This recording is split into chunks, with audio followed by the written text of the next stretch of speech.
Welcome to All Nature Connected, a podcast created by the Forest Bathing Institute where we explore all nature connected topics, including nature and health, nature inspired lifestyle, nature connection and forest bathing, nature preservation, and eco awareness. We hope that this podcast will inspire you to become more connected with nature and your own health and well being.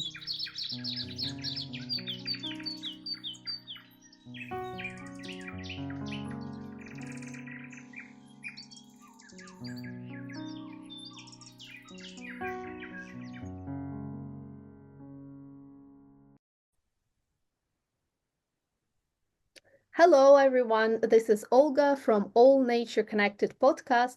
Today we have Susie Wilkinson with us. Hello, Susie. Hello, Olga. Thank you for having me. It's lovely to be here.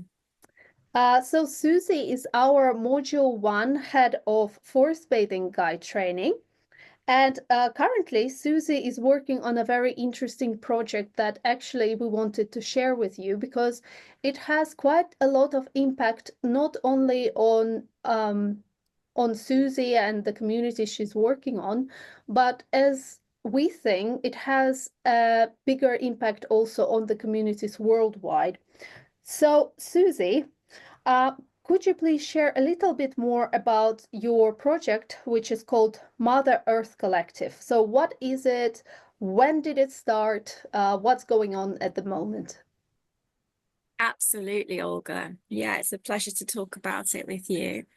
I see Mother Earth Collective as like a mycelial network. It's like the roots that are connecting under the earth, and resources are flowing and information is flowing like the roots of the trees. I am very privileged to have connected with a group of women, a completely inspiring group of women in the Colombian Amazon who are displaced by the armed conflict there, and they are working together to raise funds to buy back ancestral territory so that they can preserve and protect it with their tribe and the descendants that follow on behalf of all of us, really. So this is such important work, and I feel so privileged to be connected with them. And I've set up a crowdfunder, and the crowdfunder is called Mother Earth Collective. So at present, that's what it looks like. It looks like a crowdfunder at the moment. Oh, yeah, and we will definitely share the details of the crowdfunder with our listeners. So, can you tell us a little bit more about how this project started? Because just for our listeners, where are you connecting from? How did you get to that part of the world? And what is the significance of the project personally to you? Oh, okay. Yeah, definitely. I'd love to. So actually, I was on a healing journey myself. So if we rewind 2.5 years ago, so that was my first time that I actually visited the Amazon rainforest, the mother jungle herself. And I was awe-inspired. So we do forest bathing, and we know that nature is a very special thing. And we know that we can reach these kind of beautiful states of bliss by connecting deeply and noticing just what is present in nature. And wow, the Amazon rainforest had really a massive effect on me in that sense, in a healing sense. I was just in wonder and awe of the plants and the sounds and the birds and the smells and the flowers and the insects and the other creatures. And it's just a magnificent place. And I just fell in love with it. And I also, on this trip, which was extremely healing for me, by the way, I also fell in love with these beautiful earrings that actually we're both wearing today. And they look beautiful on you. And they reminded me of my trip. And I didn't even have my ears pierced at the time, but I bought these beautiful earrings I have a few to show you actually here. So there's these ones and there's these ones. And I just thought they were so beautiful, and they just reminded me of, well, they signify the colors of the jungle. That's what they signify. So I brought some back to the UK with me, and I had this idea that I wanted to share them, but I needed to do it in an ethical way. So I booked my flight back to Colombia, and I thought, well, I'm going to see if I can find a group of women that are making these beautiful pieces of artisan crafts and jewelry. And I went back the following year, and I was, yeah, it just flowed for me. I just found them. I just found this association of women, artisans, who were working towards buying back land in the jungle. It was exactly what I asked for and exactly what I received. And so from then we've been building our relationship and friendship, actually. And that's how the relationship began with this. That's how I encountered this group of women. Wonderful. And you know, Susie, yes, Susie mentioned I'm also wearing them, which was a beautiful gift from Susie. And I'm actually looking forward to getting more because I got so attached. And they have a very, it's interesting because we probably don't talk too much about ethical consumption. This is part of what we actually try to also educate our followers about. How do we walk on the earth gently without leaving too much of an impact, and where possible support the communities and projects that help to preserve lands, to preserve communities, bring something good. So instead of taking something away, actually bringing something back. And to me, these earrings, so they are, first of all, beautiful. Of course, you can see all the rainbow colors, and especially when you wear them, you know, when the sun is out, they glisten, and it brings you lots of joy just wearing those colors. Even in the middle of winter, I used to wear them. But it's also the feeling that you get from those lovely pieces of jewelry. It's just something that you feel the love and care that went into making of this, and it just feels like it inspires you and it uplifts you.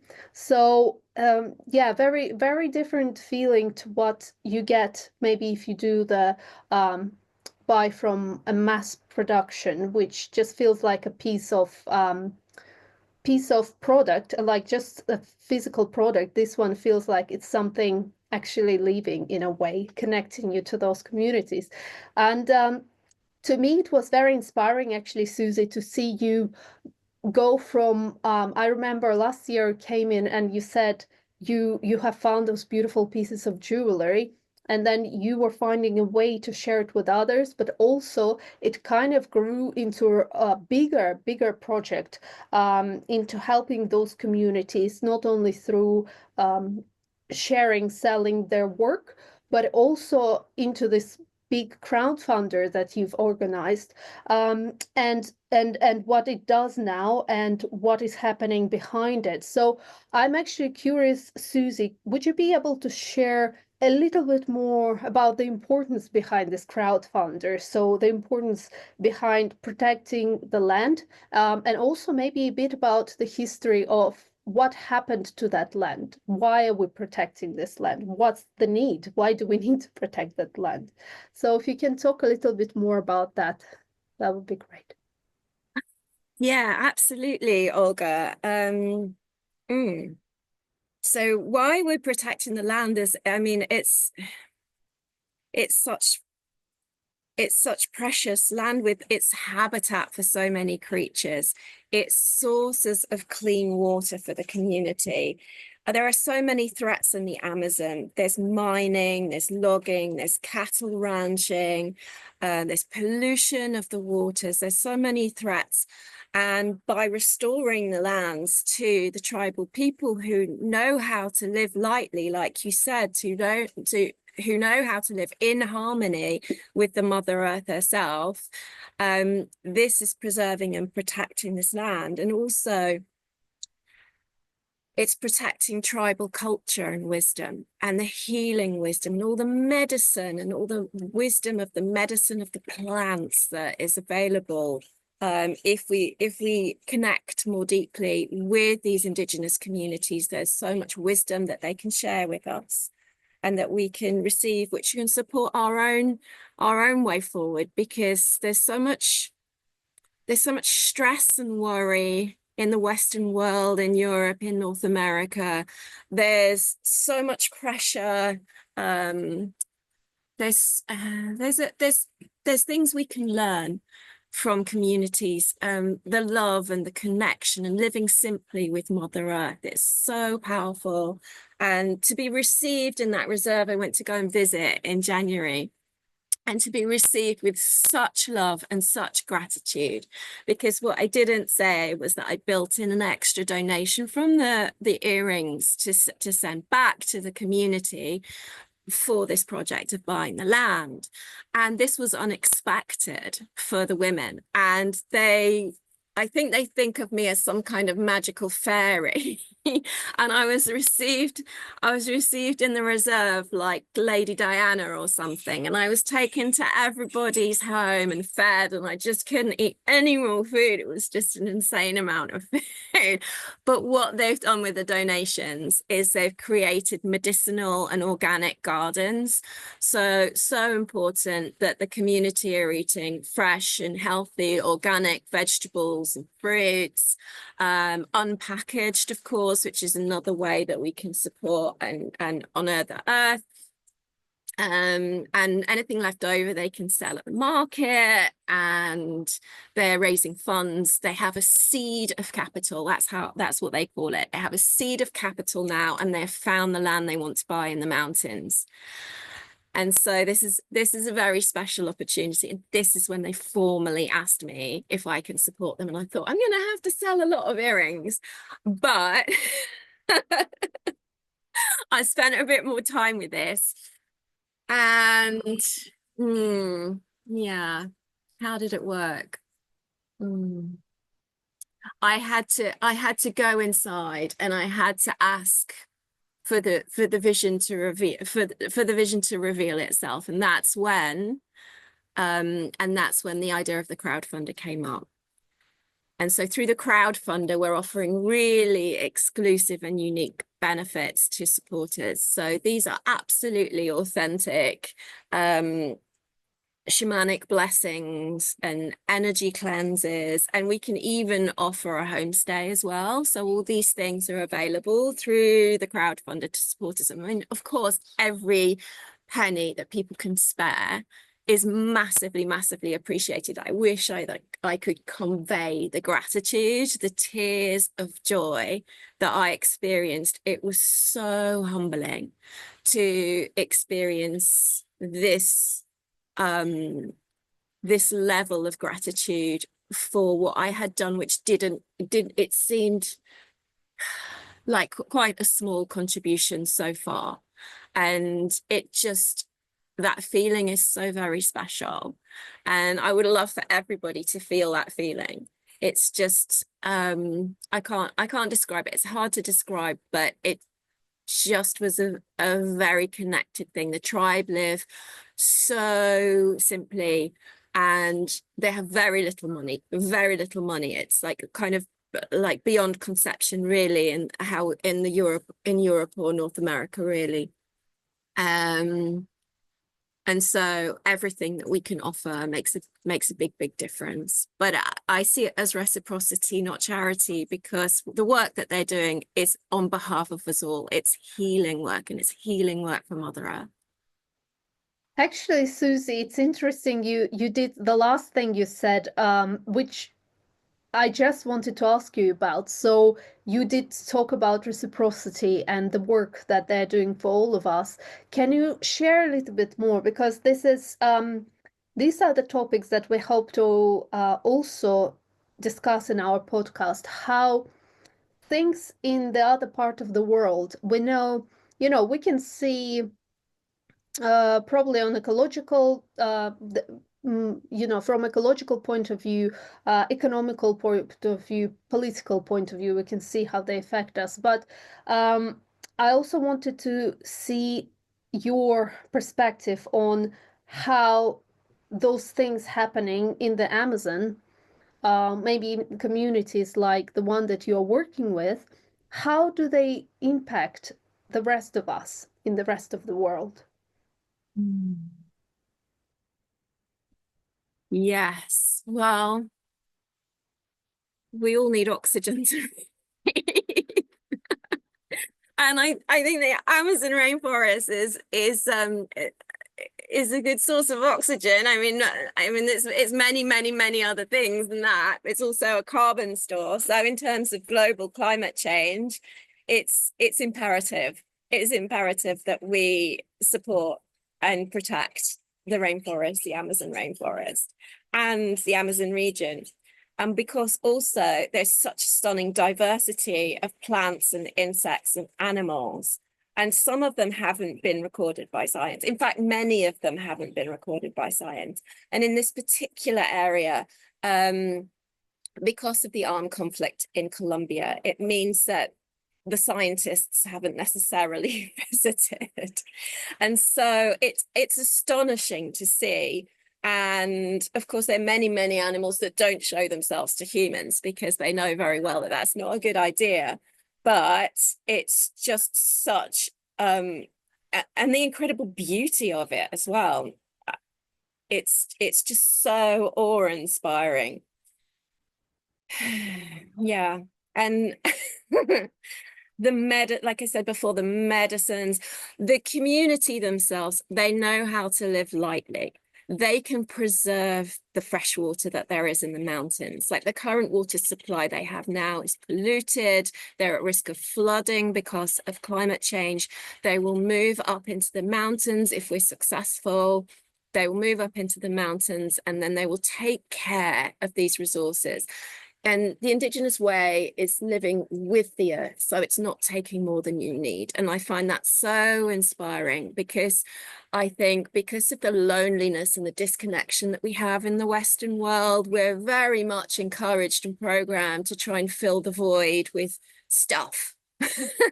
This is not the answer. This is part of the problem. And the answer lies within the deeper connection, within the community and the love and the nature. Oh, Susie, I can really resonate with it. And I think I've spoken to, interestingly, I was telling Susie that a couple of weeks ago, I've been to London Happy Hour Outdoors event in London. And by the way, there is London Happy Hour Festival happening on the 7th to the 14th of April. So if you are in Greater London, there'll be events throughout this week for families and for yourself as professionals to join. So I recommend that.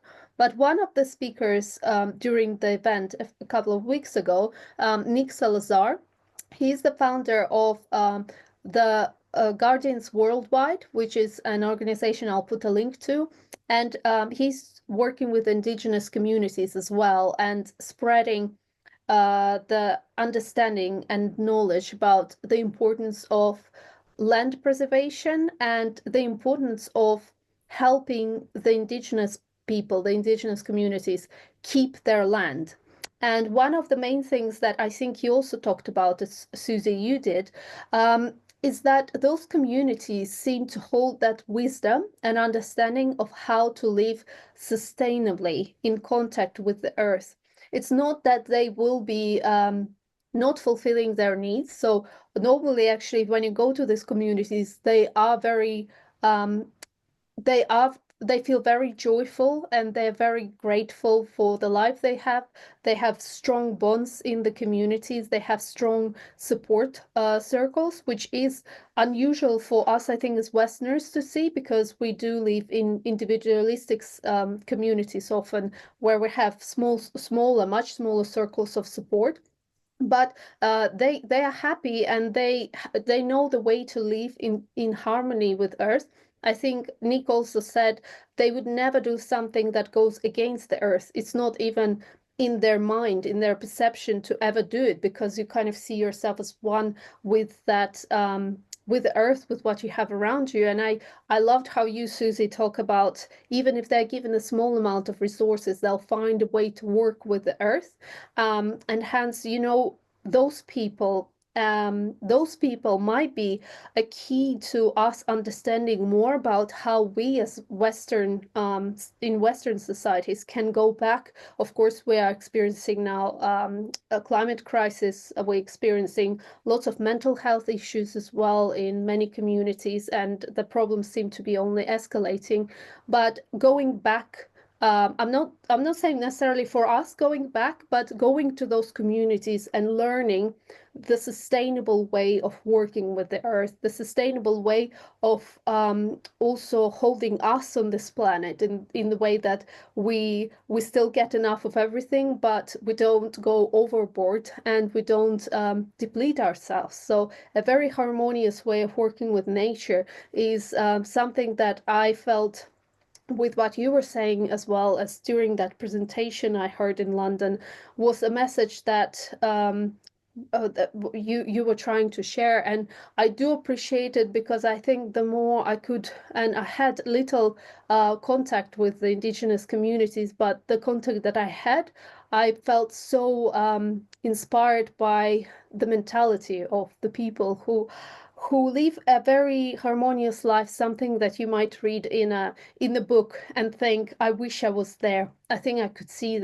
I could see that, and they're actually living it. So very inspiring work, Susie, you're doing. And I think you said about how little you are doing, but actually, I think it is a lot. And again, it's not, I think we often think about different types of achievements in our society. It kind of has to be a certain accepted milestone, maybe in terms of how exposed you are, how much of a celebrity you are. But in a way, there are other steps to make a contribution, make a change to this world, and you don't necessarily have to be shouted about everywhere to actually make a difference. So even just making small difference here and there, it also amounts to a big change.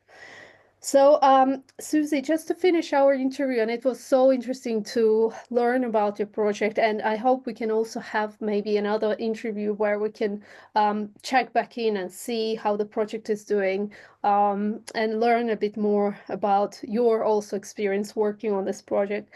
But how can people learn more about this project? I know you have a social media page, and I'll also share a link. And are there any opportunities to help? I know there is a donation that you can give, but maybe any other ways that people can contribute? Lovely, Olga. Yeah, no, thank you. My Instagram is Mother Earth Collective. It's Mother underscore Earth underscore Collective. Please get in touch. Please reach out to me if you want to talk about this more. I'm happy to do so. And please visit the crowdfunder. So the crowdfunder is, oh no, I have to just make sure I get this right. It's www.crowdfunder.co.uk/p/mother-earth-collective. But I think, Olga, you're going to post a link. Hopefully you can do that. But it would be, and like I said, any contribution is so deeply appreciated. You can also come and visit if you would like to. And tonight, actually, we're doing the second online energy cleanse. So this is quite an involved process. It's like it is like a full ceremony, actually, like a full plant medicine ceremony, but from a distance, which apparently does work. So this is a very interesting experience. I experienced an energy cleanse when I was at the reserve. Yeah, like I already said, I was treated like such a special guest. And one of the husbands of one of the women is a shaman. And so just before I left, I was invited to go into the back of the house. And this was, yeah, so this was, I was receiving this energy cleanse. And so the Taita, that's what we call shamans in Colombia, was there with his rattles and his harmonica and his prayers and his flower essences. And I just received this most beautiful blessing. And I'd been carrying something before, some heavy energy, because something hadn't quite worked out how I wanted it to. And I'd gone to visit the reserve as a bit of a sanctuary and to go and visit my friends, and I'd had a wonderful time. But after that, I felt so clean and clear and light. It was just so beautiful. Yeah, so, so beautiful. So if you would like to give that a try, then that is also one of the rewards available to supporters on the crowdfunder. That is incredible. Thank you so much, Susie, for sharing. And I will definitely post the link so that others can find out more about the crowdfunder. Also follow you on Instagram, because I know you always do the updates about the project. Thank you, Susie. It is much appreciated, and wishing you all the best with your project, and hoping to connect soon to hear about the updates. Oh, Olga, thank you so much. It's been a pleasure talking to you. And it really is such a beautiful way to live, to be in sort of deep service and honoring for the Mother Earth. Thank you.